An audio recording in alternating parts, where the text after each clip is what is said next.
when Lacan also, I think he says that somewhere that part of the art of psychoanalysis is how to, I will say it in French first, doser l'angoisse, how to administer the right dosages of anxiety, because it's not, you know, anxiety is an important tool precisely because of this will that is part of it.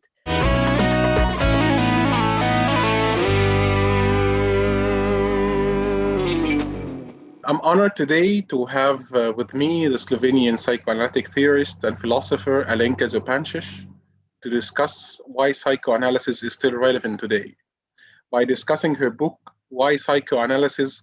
3 Interventions. Hello, Professor. How are you? Hello, hi. Thank you very much for inviting me to this debate, to this conversation. I'm really happy and honored to be part of this. It's sure my honor. It's sure my honor. So I will go directly to the conversation, and I want to, as a focal point of discussion, I would like to discuss the void and why it is essential notion in psychoanalysis. In the first intervention, you say that the lesson of psychoanalysis is to expose sex and the sexual as ontological inconsistency.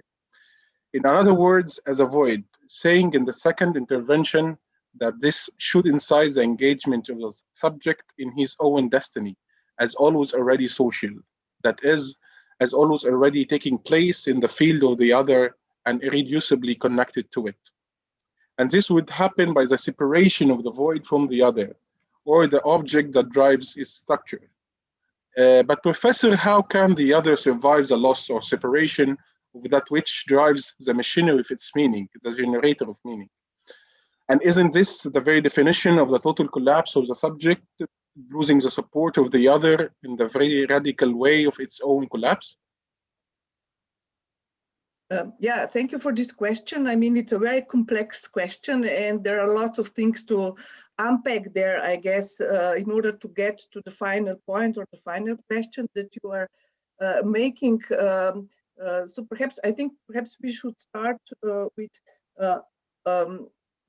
why psychoanalysis is relevant for me. It is because I think there is something in psychoanalytic theory and practice as included in theory that has a very interesting and important consequences for philosophy as well, for serious philosophical thinking, not only for some kind of regional theory, but also for some deeply interesting, let's say, ontological interrogations. So my emphasis, or this emphasis that you pointed out of psychoanalysis on the question of the void. First of all, it is the void. It's also sometimes one speaks of the lack, which I think it's not exactly the same thing, because what I try to formulate, articulate all through my work in different ways is actually that there is a lack which exists as something. Lack is symbolic existence of a void, of a hole. It's something that already, lack is something that is there, so to say, that could be perceived within a symbolic structure. Whereas this void, or sometimes I refer to it as a kind of a fundamental contradiction, is something that actually informs or articulates the very symbolic space within which then a lack can occur. So there are like these two different levels. But first, let me say something about this, how I related this to sexuality. This was the starting point of your question. Why, for me, sexuality is related to this, whatever, lack or void or so. Because I'm not taking sexuality in the simple meaning of different sexual practices or habits or whatever in this kind of but as a concept that Freud actually invented, because he invented it, or he discovered it at the same time and inseparably from his discovery of the unconscious. So sexuality and the unconscious kind of spring up, emerge together, but what is interesting is precisely not, at least this is my reading, not in the sense that there is something dirty about sexuality, so we need to repress it. And so it is unconscious sexuality, but in this sense that there is something about sexuality that is constitutively unconscious or missing or not there. So my point is, to put it very simply, although in a very abstract way, is that let's say repression or censorship of sexuality should never be taken as self-explanatory. You know, we say, okay, we censorship sexuality, of course we do. Why? Of course we do. What is it in sexuality that that drives, that impels this kind of regulation, censorship, and so on? And my attempt to respond to this is that it is not simply something that we can see in sexuality, that is on display in it, and that we need to veil, but that actually what we need to veil is precisely something that we don't see in sexuality. Its own inconsistency, its own void, it's precisely the lack of substance in the very midst of what we call sex. So this is this kind of a double argument, which for me links the sexuality or sex to certain inconsistency, to certain void, to certain ontological incompleteness of something, and not simply to something which is there and that would need to be regulated in this way or that way, more liberally or less liberally, and so on. I actually see both the liberal attitude and the kind of conservative attitude as two ways to tackle with the impasse of sexuality, which exists not because of these responses to it, but also as an intrinsic complication of sex. So this is why they try to cover it. Yeah, sorry. They try to cover it. Yeah, they try to cover the inconsistency.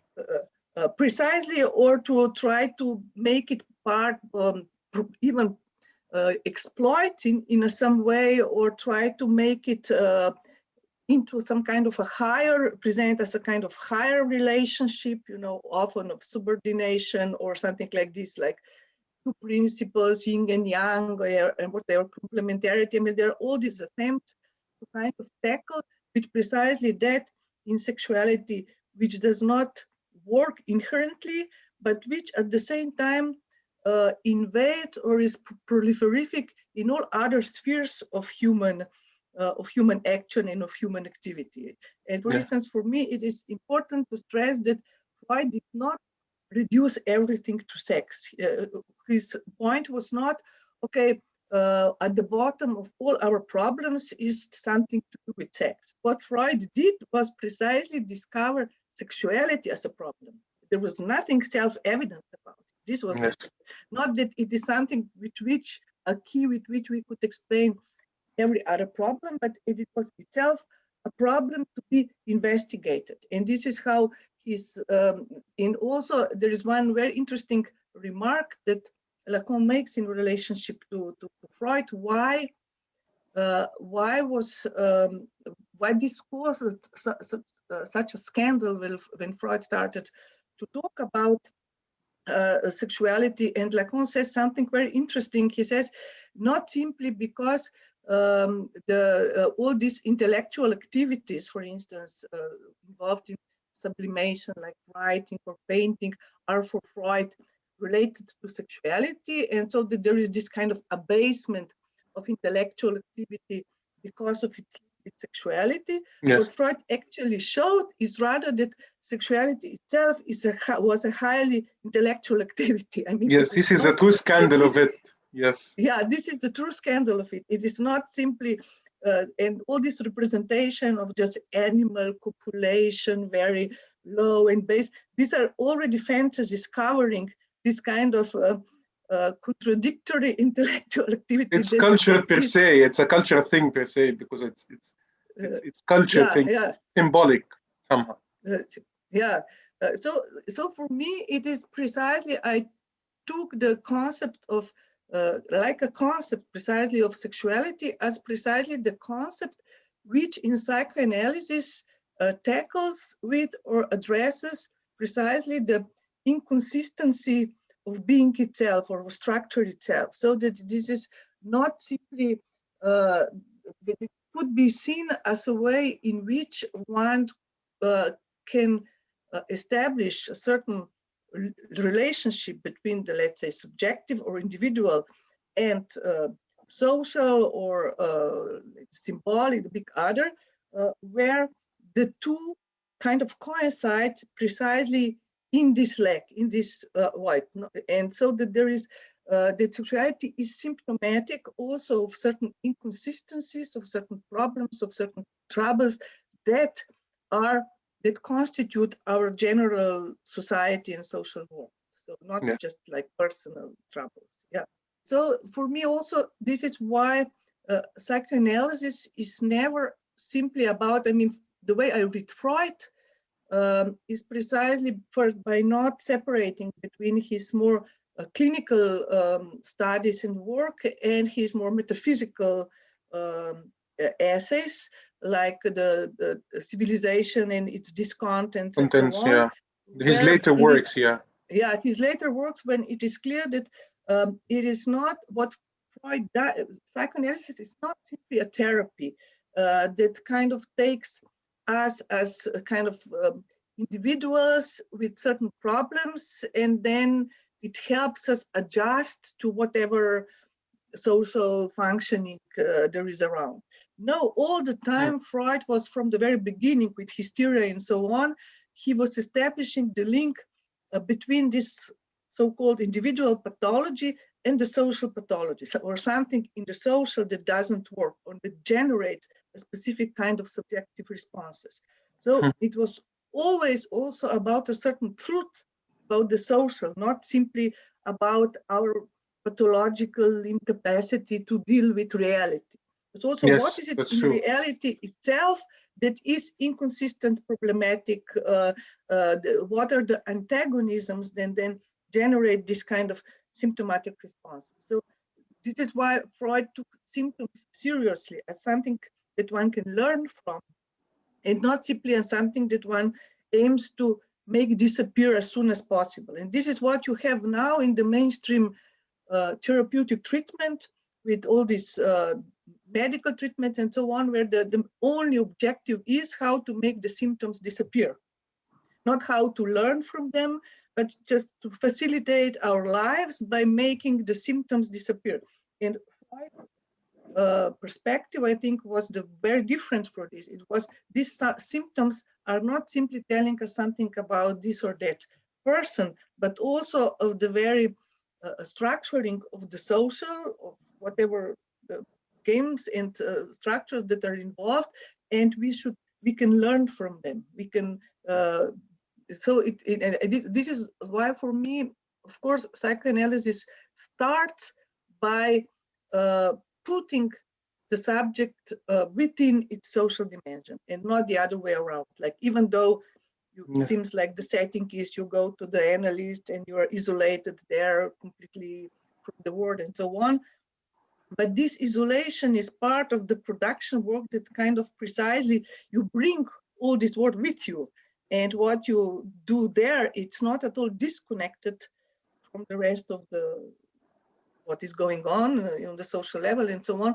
But on the contrary, is being analyzed and dismantled there as well. So I think this different political readings of Freud this conflict started early on, and Frankfurt School tried to do this progressive radical reading of Freud in opposition to the liberal or more like therapeutic way of reading Freud as a clinical practice, only in a clinical practice, conforming with the social and the political system around them. I think this conflict or this fight was early on from reading after.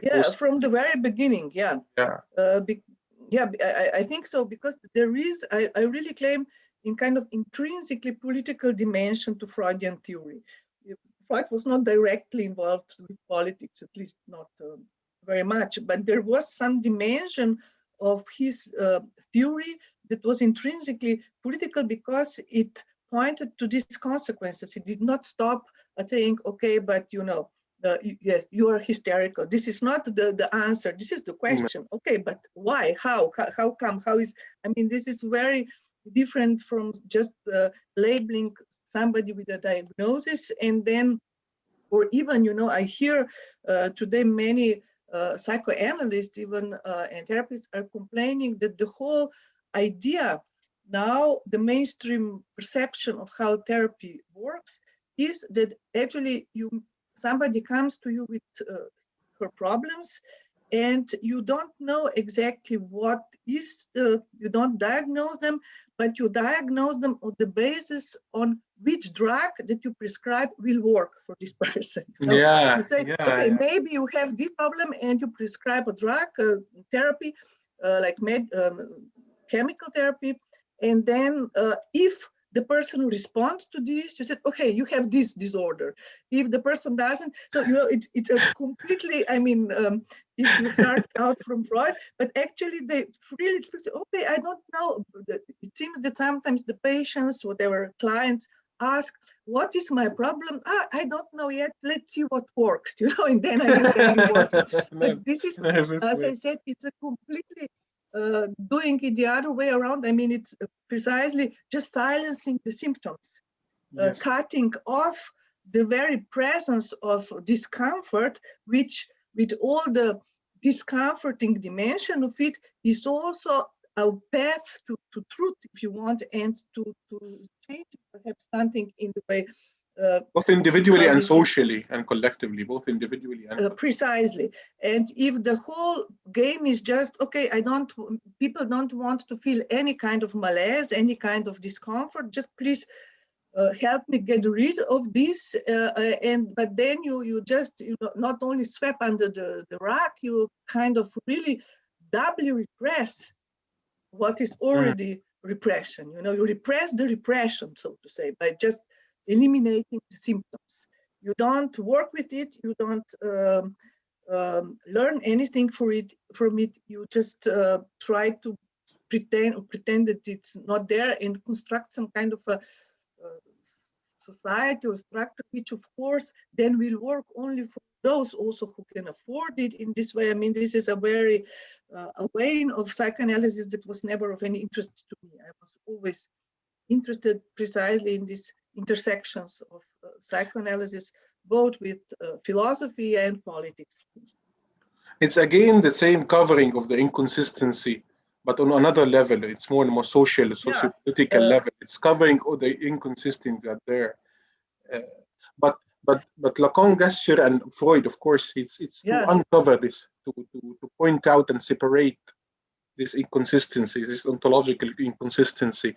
But my question is how the subject can survive this. This is my question: how to survive, to open the wound and get out what is essentially inconsistent, and it's a lack. I think that if I understand your question correctly, it is, for instance, how is it the question simply this: how can we survive with the knowledge that the other doesn't exist, in the sense, not that it's not there, it's clear. If we take the other in the sense that that it has in Lacanian theory, like simply the symbolic structure of everything that we are dealing with, from language to even the words that we use are not coming from us, they come from the outside. We are using them, and with them we are using or making use of a certain structure which already in itself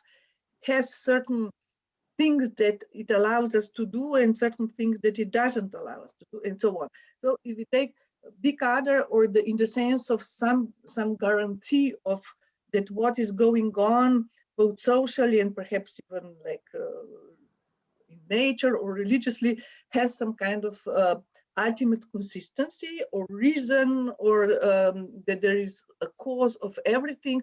So what psychoanalysis, how psychoanalysis situates itself in relationship precisely to this question of, let's put it like this: does everything that happens have a precise reason or cause and can be fully explained? Let's put it like this. This is one way of how kind of illustrate what could it mean, this consistency of the big other. So we are and the way psychoanalysis is positioning itself here is in neither of these two positions. Neither does it say, no, everything is arbitrary or things are basically arbitrary, nor, yeah, everything, absolutely everything that happens has a precise cause and reason. What it says, this could be a little bit complicated as argument because it is also a profoundly philosophical argument, is that of course there are causes. There is, psychoanalysis is rational here. Things that happen have their causes.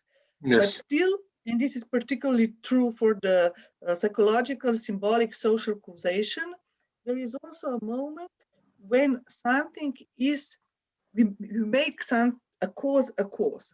So it's not differently from what are the laws, like when you have some kind of a immediate lawfulness of movement of this or that. Causality, and this is something that philosophy discovered early on, is in itself a tricky notion. There is, Lacan has this very interesting phrase, there is only the cause of something that does not really work. You know, you ask what is the cause of this when this is not immediately apparent. You not don't smoothly ask functioning, yeah. So, and what, so it's not that there is about the dismissal of causality, but about a certain gap that always takes place, that when the cause actually works as a cause, it always kind of crosses a certain gap, or if you want, void. It is not simply fully, it cannot be fully derived from what is there before. So in a continuous series, yeah, it's not a continuous series of causes. It's not just complete continuum. There is a certain moment, and when one the cause is made a cause. So it is. So okay, to go back to your main question here. So we are obviously, and as I said before, so not only social beings, but we cannot kind of disentangle ourselves from the big other, from all these structures that work and that work on us and that produce also the effect of subjectivity and so on. But at the same time, what psychoanalysis claims is also that subject is not simply the effect of all these structures of language, of the other, but is actually, to put it more precisely, the effect of a gap, of the inconsistency of this entire. If these structures, if the big other would be simply consistent, like, and if causality would be the same thing as simply natural law, then there would be no subject. Because it's not subject, it's not like individual who does this or that. Subjectivity is precisely something else. And in this sense, this, at least is my take on this, the subject is already a subject, an indicator that there is something in the big other that is not fully consistent, that does not fully work. Again, the example, hysteria, hysteric subject. This is not simply, okay, hysterics is reacting in this or that way to something that the other said, but it's also reacting to a certain inconsistency in the other. Yes. But this is not to say that when you have a subject as reacting to this inconsistency, that now if you kind of work with this and try to kind of analytically pin it down to some whatever traumas or this or that, and then the other disappears.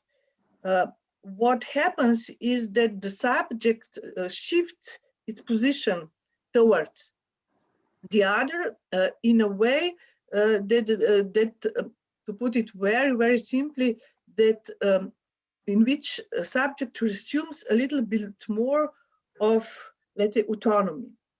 Not in the sense that now we are free to do whatever we want, but the other as a certain pretext also, or excuse for us to do this or that, because, you know, pathological other is, for instance, if we believe that the other has all the answers, and that, or that whatever we do was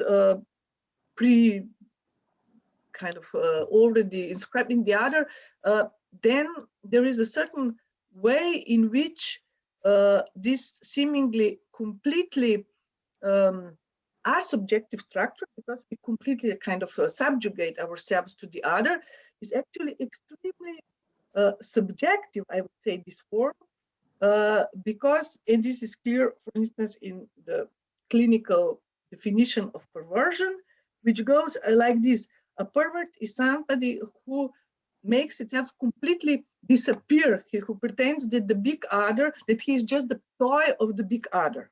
This is a subjective stance. This is, and it's also, it could be a very important source of enjoyment. I'm just a toy in the hands of the big other.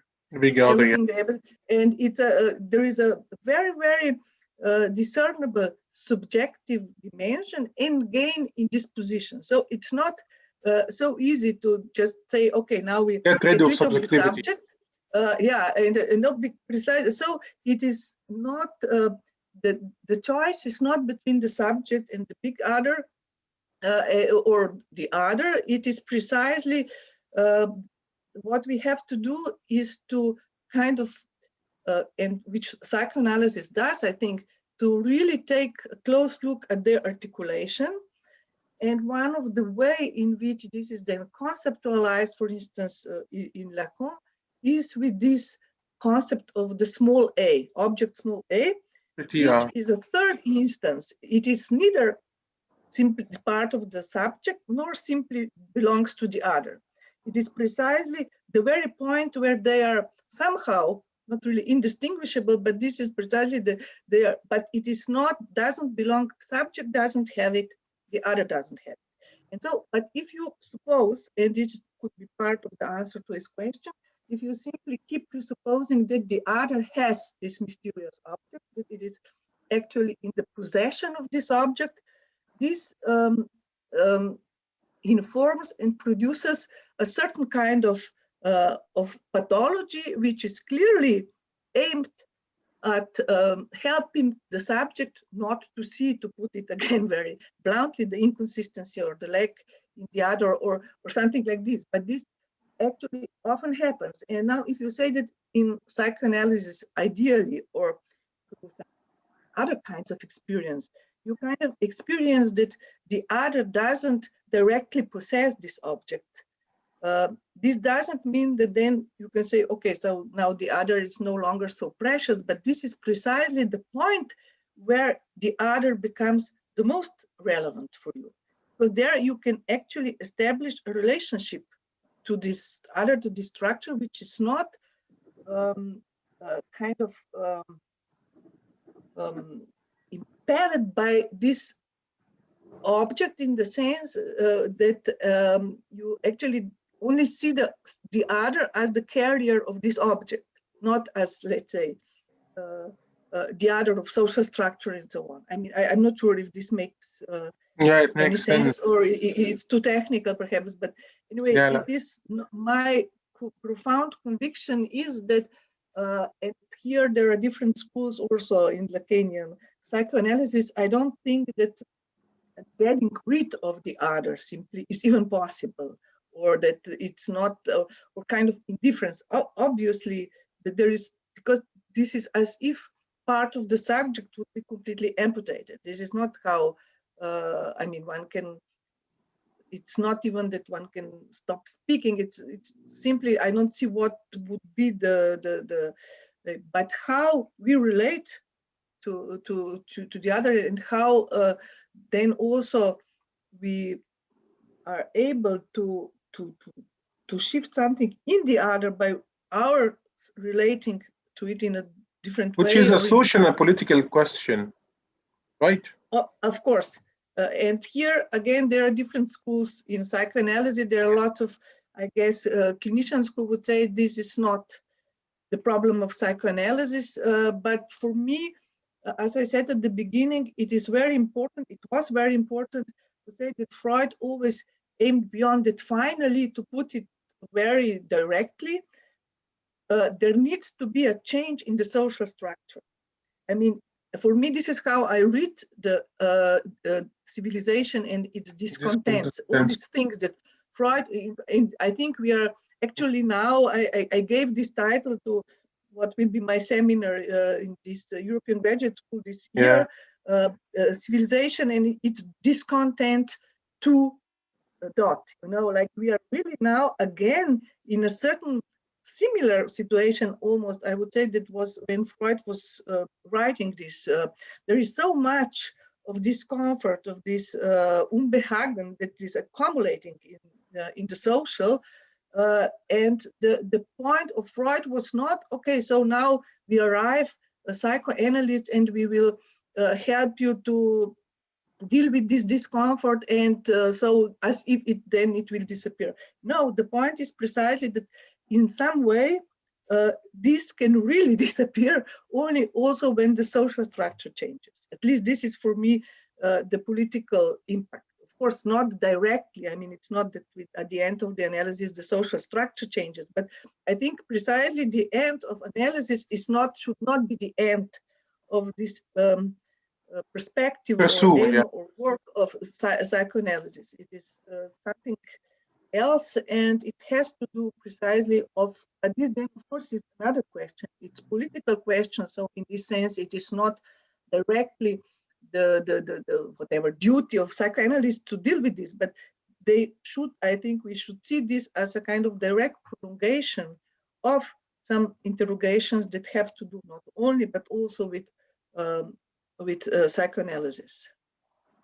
Yeah, but this political question starts with an epistemic move, like taking an unconscious knowledge of the presence of the lack to make it a conscious knowledge. You talked about your book, What is Sex, is about the Christianity tried to hide this by its rituals. This is a scandalous part of this knowledge, unconscious knowledge. Yeah.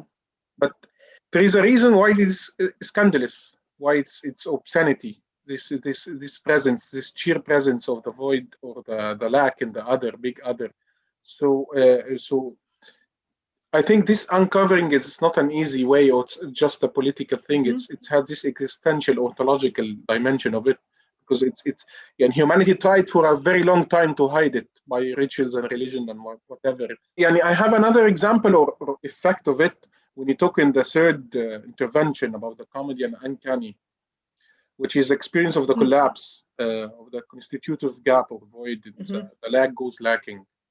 Which supposes eventually the same effect, which is, you talked about radical severance of the subject from the other, including the nightmarish claustrophobic feeling when the subject is alone in seeing that there is something wrong in what is happening, with no other to support her knowledge or experience and make it transmittable to others. This is I think this is the very definition of schizophrenia. Okay, I will address this question also, but if I can just remain a little bit longer on the previous question. Yeah, please. Debate, because in this question that you asked, why, I mean, the question of hiding this void or lack or inconsistency. I think this is a very important question that we don't, I don't think we should simply see it in this opposition between either hiding a lack or this void or openly displaying it. I think there is nothing there to openly display. The way this void exists socially and psychologically is precisely through all these positive entities, which nevertheless are all a little bit screwed, if I could say. Yeah. Like this. So it's not simply that beyond there's something, there is this void. The void, for me at least, is a central point around which all these positive, be it social or individual drives, congregate and circulate, and the void is what informs them, what gives them their drive. Entity. So it is not simply, so this is why I say that this inconsistency is being dealt with in different ways, and very often in ways which use or produce social antagonisms in a certain way, or kind of perpetuate or even encourage certain kind of discriminations or whatever. So this is a kind of, but it's not like directly it is dealing with this void, which is this inconsistency, which we can kind of philosophically or abstractly term in this way, the void, the fundamental, whatever, inconsistency or void, but which, as I said, is not there as some kind of substance that they would try to cover up, but exists precisely and only, one could say, in this attempt to cover it up. As the deformations of positive entities. Yeah, so, but there you have, nevertheless, this kind of, at least I think this could be ideally said, possibility to shift something there. The way how this is being used, exploited, and so on. So it's not, and I don't think that sheer recognition, if you just say, okay, we know the big categories is consistent, the basic ontology of the word is the white, so what? You know, it's not that something will then, even if we accept this, it's not that then something will change completely in the way that the reality works. So it is precisely by what this theory is meant to do, is to kind of attune us, to make us attentive to this kind of symptomatic articulations or dissimulations, incompleteness of this incomplete, and not simply to just reveal this as a kind of a final truth. So the point is precisely to come up with the way in which, like on the level of also empirical reality or simply reality, which of course includes ideological reality, material reality, all these levels, how these things function, and how we should be attentive precisely to the point when a certain crack or breakdown appears. And here, for instance, for me, psychoanalysis is very interesting because I think this insistence that it has still, that it still insists on the notion of the subject, is precisely there to pin down conceptually a certain inconsistency of the other, also in the sense of its fragility or in the sense of its points of weaknesses. yes. What I mean by this, if you say politically today, it is very fashionable to say, okay, but there is no, you know, this other, we are determined completely, these structures, this whatever, let's say, the other is, whatever we do, we are already being ideological, already being there, so that there is no way out. So we are completely submerged by all these things that overdetermine us and our behavior, and even the most radical provocations and resistance are already part of the same game. You know, this is very often discussed. Even if you think you are subversive, you are actually already part of the power game and so on. And what I found problematic in this account, which are supposedly very critical, is that there are, in this sense, absolutely not critical. They actually presuppose a fully consistent big other. It's simply that there is omnipotent other, what follows from, I mean, I'm simplifying a little bit, but I think that contrary to this, what follows from psychoanalysis is precisely, you know, that there are points where this other gets in a serious crisis, when these cracks appear. And these are precisely the points that we should be able to recognize and to work with. If we want spaces to work on, spaces to some shift to occur. But if we are only invested in this question of, oh, but how, of course, we all participate in the very pathologies that we are fighting against and so on, but still there is something in this story that is a little bit fishy for me, because I think it gives up too quickly and too easily on this idea that the other, in this sense, is not fully consistent. I mean, obviously, let's take the direct example.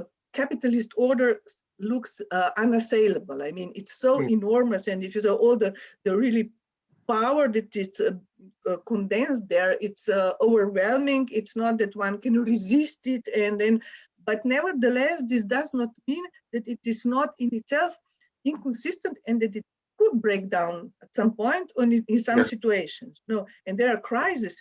Crisis, and, yeah.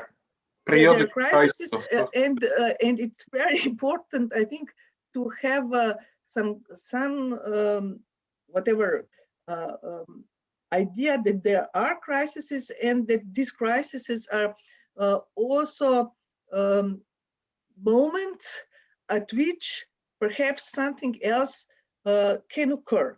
Now, of course, very often capitalism resolves its own crises by becoming even more harsh or severe or whatever. I mean, it's not that every change and every crisis is an opening to some kind of fully other emancipatory social order.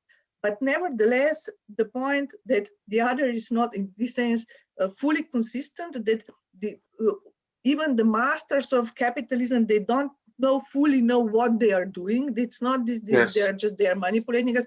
This is a very important point, and it's not simply to say, okay, we can do it, we should resist.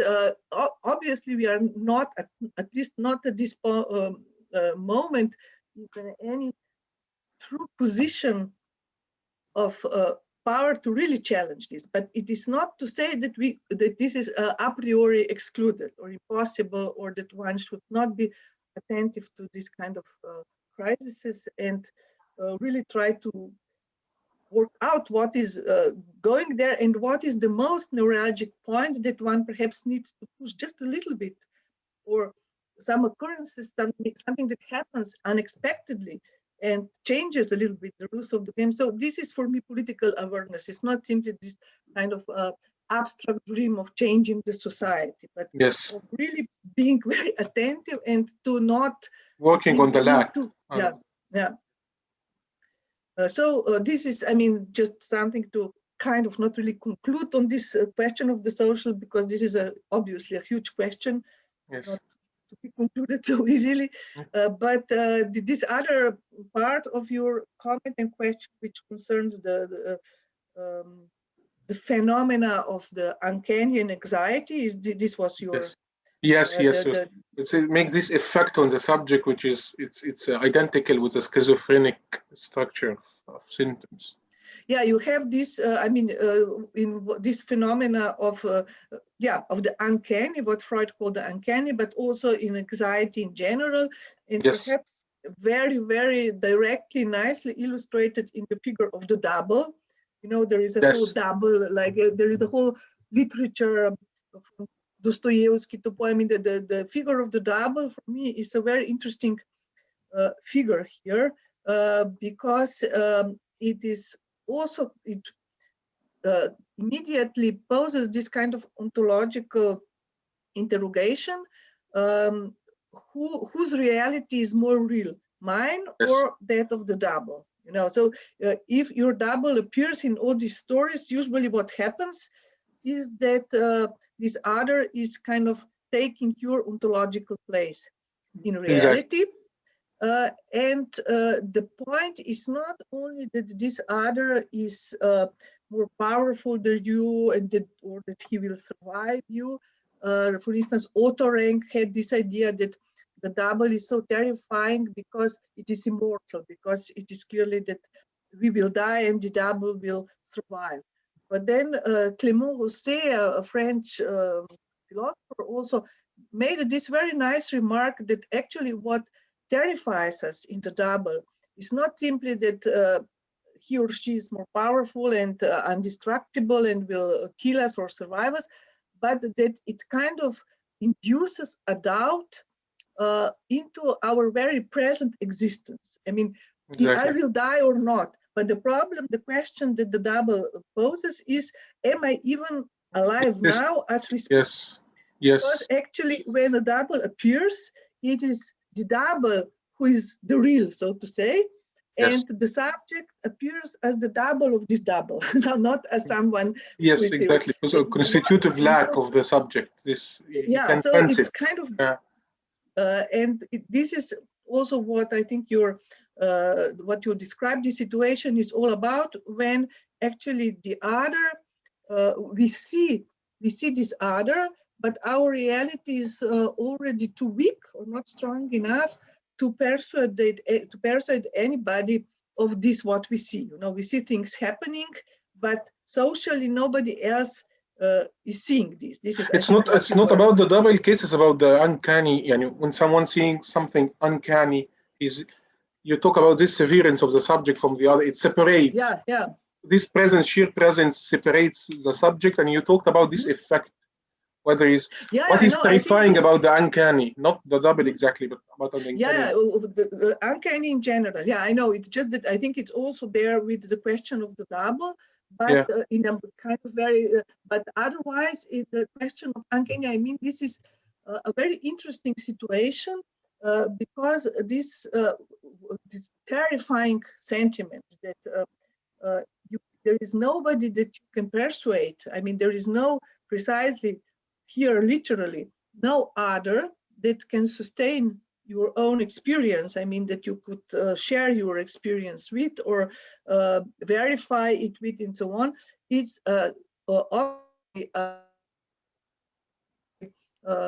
troubling and anxiety experience, which, is also sometimes, if I just add this, used in a kind of psychological manipulation of others, even, this what is called the gaslighting, from this movie Gaslight, that actually in the movie there is this woman and the husband wants to make her think that she's crazy.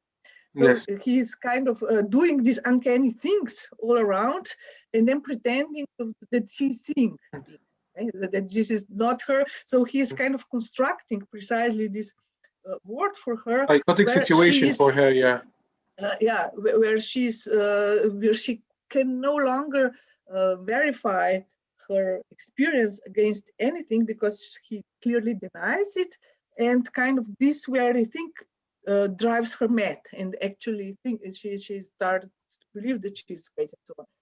So this is, but of course this is very different from if I say that we are part of the big other. This is precisely big other could be also seen as a certain simply the field of what is common, like common belief, common language, common culture, common things. So common reality. In this sense, and the question whether this is then consistent in itself or not is on a different level. This is not, but immediately if we are not part of, if this all background disappears, if we no longer share nothing with the other, in this sense with others, through the other, then we disappear a subject. This is precisely because a subject we are constituted. But it is a result of the appearance of the lack.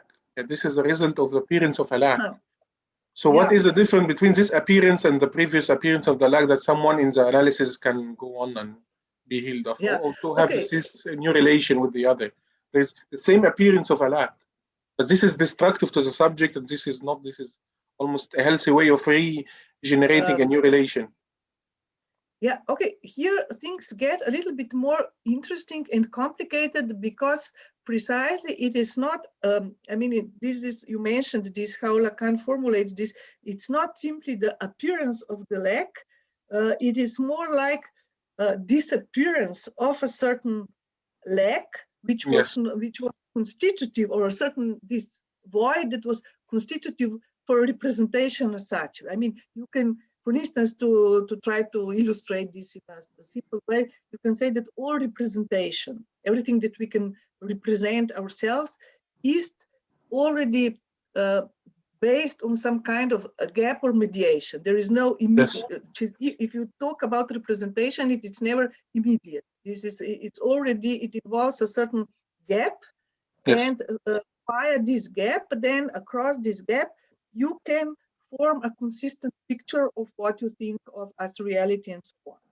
So, and when then Lacan says that in anxiety, in these experiences of extreme anguish, what happens is that the lack disappears, that le manque vient à manquer, which is to say that precisely this constitutive lack, which you don't see it before and then it disappears, but it is a lack it's actually the very frame that functions as a frame through which you perceive reality, the frame that you need in order for this reality to make sense to you, to kind of distinguish elements in it and so on. Yes. This lack, then this frame disappears. So everything melts into this kind of a picture, which is actually too full. And the experience, also clinical experience of anxiety, is being overwhelmed by think it's not experiencing a void, it is on the contrary experiencing the absence of this void, in the sense of that things are just crashing onto you, they come too close and you cannot orientate yourself or establish a distance or a place vis-a-vis this. It is just overwhelming. So, and this is why Lacan said that differently from fear, that actually, you know, some people said that differently from fear, for instance, we are afraid of dogs or snakes or whatever, anxiety doesn't have an object. It's just, you know, this kind of a general feeling of distress. But Lacan made this point that actually anxiety has an object. It is precisely, but it has only the object. The object kind of takes over or impregnates every moment of reality. So, for instance, to give you an example, which is very clear from also Lacanian texts, you know, if you look yourself in the mirror, you look yourself in the mirror and you see your face, everything is okay, normal, you represent, I mean, you relate to yourself and so on. And now imagine that without you doing anything, the image that you see in the mirror just blinks. You know, yes. You didn't blink, but the image blinks. Yes. What this involves for Lacan is that at this very precise moment, what he calls gaze as object appears. Yes. Because in the realm of vision, the gaze is not there. The gaze is the absent object that makes you frame the picture. So yes. This gaze has to be elsewhere, outside, for you to see something. But if this appears, it kind of makes everything impenetrable. It kind of contaminates, crashes down the representation. So in this sense, there is this idea that there is a constitutive lack that is not to be confused, as I said at the beginning, with the lack as symbolic existence. I don't know if I say, okay, if I drink this water, the glass is empty. So I have a representation of a lack. Yeah. This is not the same kind of lack than the one which is constitutive of that simply is this very frame, exists as the very frame across which I can make sense of some reality. So in this disappears in the experience of the uncanny. What usually happens is precisely that the other gets supplemented, or the object is all of a sudden included in the other in this direct way. And then the other no longer makes any sense. It just, this would be a kind of explanation. I'm not sure if it is. Yeah, if I understand right, there is a difference between constitutive lack, which creates the whole picture of reality, and there is a lack which is inconsistency, right? There's a difference between them. Yeah, I mean, there is a certain lack or which is condition for us to represent something. And of course, it is not, it is also interesting to investigate, to interrogate what kind of representations we get based on this or that framing. But this framing is precisely related and very profoundly related to something falling out of the reality for it to have to be readable for us. We could also put it like this: if they were just, you know, if the word were just full of sensuous word, full of this, sensations, colors, whatever noiseless words, this would be utterly unreadable, like from a subjective point of view. Yes. Something has to fall out in order for this to compose a picture. Overflowing of information. And then, of course, you can say that the reading of this reality is also always, to some extent, related of our trying to figure out, following this fallen out object or whatever. So that there is this kind of dialectics of both. But yeah, the idea is that, and here the anxiety is this kind, but this is also why for Lacan, again, it was, there is this truth, this fundamental truth in the truth of real that is there in anxiety, precisely because this frame, what usually is excluded for the picture so that we can make sense, appears within this picture itself. And this experience is extremely shattering, but also it carries with itself a certain real. This is how we move forward, if you want. This is how we kind of see, we're able to sometimes perceive what are the presuppositions of our perceiving things in this or that way. So the very condition of our whatever readability appears progression, as one element. So this is, but at the same time, this experience is extremely shattering, and it's not something that one can simply embrace or live in, or kind of say, okay, now I'm in the real. But for Lacan, anxiety was, he said, that the only feeling that does not deceive. This is a very interesting formulation. It's a famous subjective feeling that does not cheat or deceive. It's not because it is not something about, else. It's not that what we see is true or not. It is precisely, it tells us something about the real, the object that was supposed to remain out of the field of vision, reappearing within this field of vision. And so in this sense, it signals the presence of this object, even though you don't see it like this directly, but it signals the presence. So it is a different kind of, also qualitatively, a different kind of affect or feeling than other affects or feelings. This is related with something very interesting you said in the book, that comedy is just when you can surpass this feeling, this anxious feeling of facing the uncanny. And this is very interesting because it poses a question about the therapeutic or cathartic effect of comedy.